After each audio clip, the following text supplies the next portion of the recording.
वाक्य बोलतो आपण, तर त्याच्यामध्ये सब्जेक्ट फार महत्त्वाचा असतो. बघा आता आपण बघूया एक वाक्य, I love my mother. I love my mother. तर या वाक्यामध्ये आपण लक्षात घ्या, आई म्हणजे मी, लव म्हणजे प्रेम करतो, माय मदर म्हणजे माझ्या आईवर, म्हणजे मी माझ्या आईवर प्रेम करतो. तर या वाक्यामध्ये आय हा सब्जेक्ट आला. आय हा सब्जेक्ट आहे.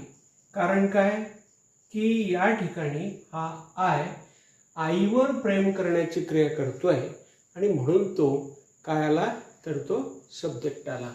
म्हणून एक लक्षात ठेवा, सब्जेक्ट म्हणजे अशा प्रकारचा की जो वाक्यामध्ये स्वतः क्रिया करतो, काहीतरी क्रिया तो करतो.